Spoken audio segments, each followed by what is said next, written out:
welcome back to the Spirit of Watercolor. And yeah, I've had a couple weeks off. It's been summertime, and for various reasons I wasn't YouTubing quite as much, but and I had a little bit of trouble uploading something that got a little long, my masking fluid video, but it still has a lot of good information in it, so I hope you will check that out, and we'll shorten these things up. So today I would like to just talk in short about how, you know, to keep those paintings bright, vibrant, flowing watercolors, which you did see a little bit in that demonstration where I put the masking fluid down and then I painted some real wet on wets flowing over top, and then you get some of that wonderful glorious color, and yet at the same time you're not losing those details. So, but today I want to just kind of take a look at, I've been looking at some of my paintings and getting a little frustrated because every now and then when my palette gets kind of emptied out, I forget to reload it, and that's an issue I'm working on, and I'm hoping I can share this with you, okay? Because the problem for me is that what happens is I don't get enough paint on my brushes, and then when they're not loaded good, and these big brushes are a big help to really get a lot of paint out. And they have a point, you know.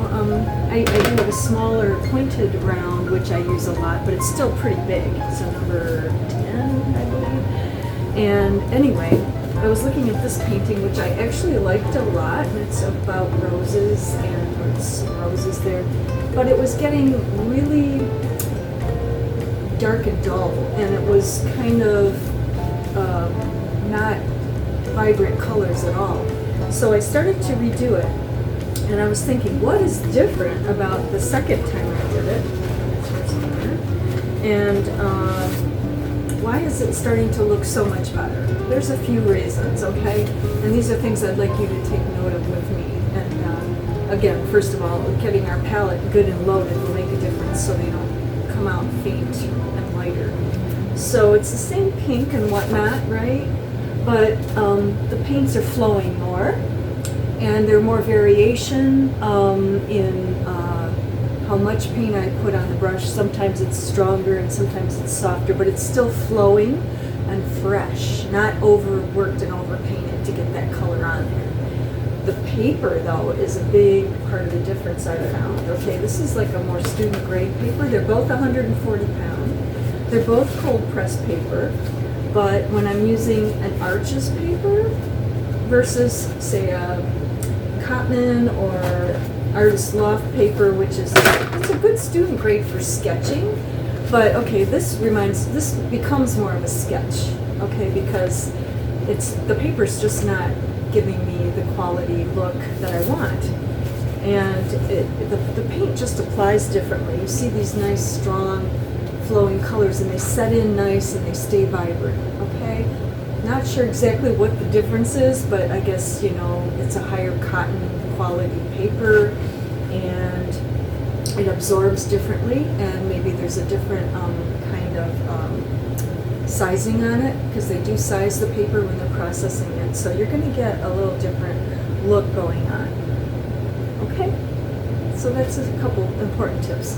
Another thing here is that I'm being a little more conscious of some white areas in my paint. Now this painting's not finished, and I still need to put in a little more of my leaves and a little more of my sky, but you know, it's still varying in amount of value, and I think that's another thing that's really important for a successful painting, is having very soft and light values and then some stronger values, and thinking in terms of at least 5 values, from lightest value to a deep value, such as this wonderful forest green here, and it makes a huge difference in the perspective of the painting and the depth and three-dimensionality or two-dimensionality, I guess it's three-dimensionality, that you're going to get out of it. Okay, so those are the tips that I wanted to just share quickly today.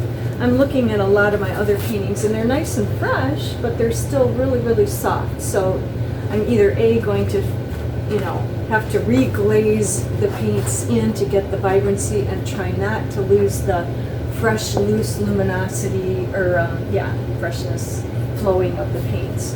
And that's, you know, something where these small pieces could very well become sketches for me, so that when I go to a higher quality, here's a really high quality paper. This one's like 300 pounds.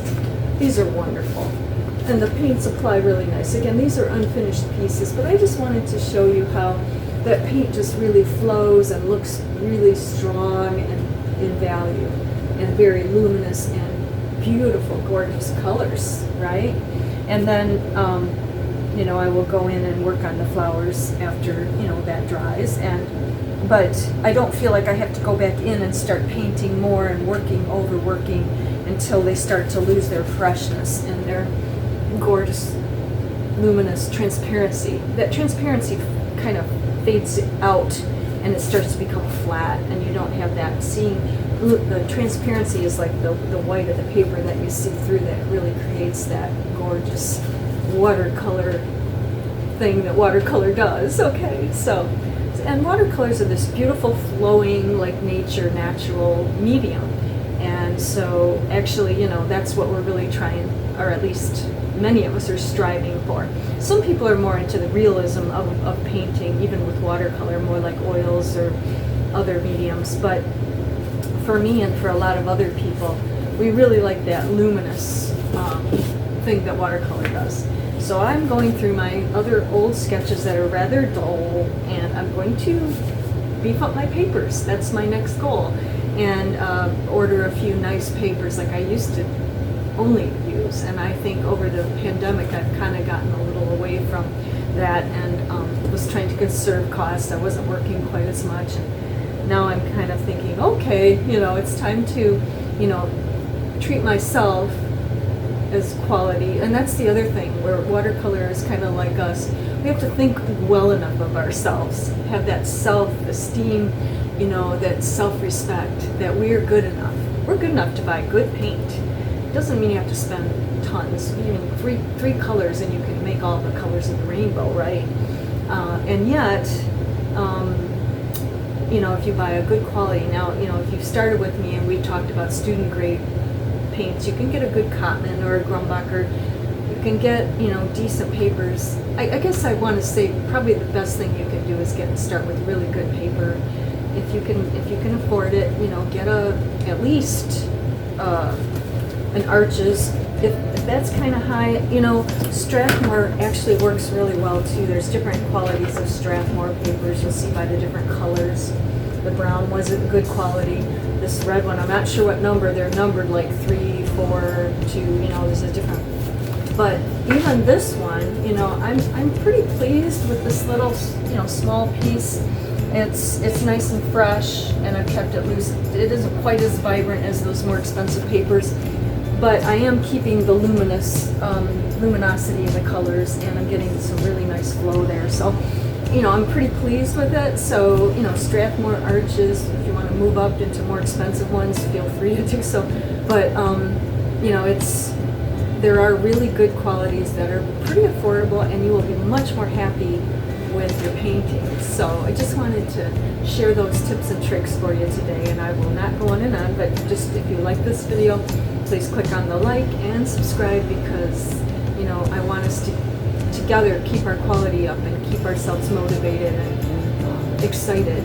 You know, I was just looking at my palette, and there was this gorgeous orange in there, and I'm like, I'm gonna load all these so they're as vibrant as that and as much paint as I have in that one little pocket there. And then it'll come out on that palette, and you will just see some beautiful things happening when you put your big brush or your medium brush in there, really load it up, and you will see some real good stuff. So thanks for watching. Please come back and let's see how we're doing. Leave some comments in the comments section if there's anything that you'd like to see me do in the rest of the summer here and upcoming fall. I think we might have to start looking at falling leaves at that point. We're not there yet. I want to just continue to do things that are so summery right now. And you can paint anything you want. It's not what you paint, it's how you paint it. Okay? So enjoy. Thanks for watching. See you soon.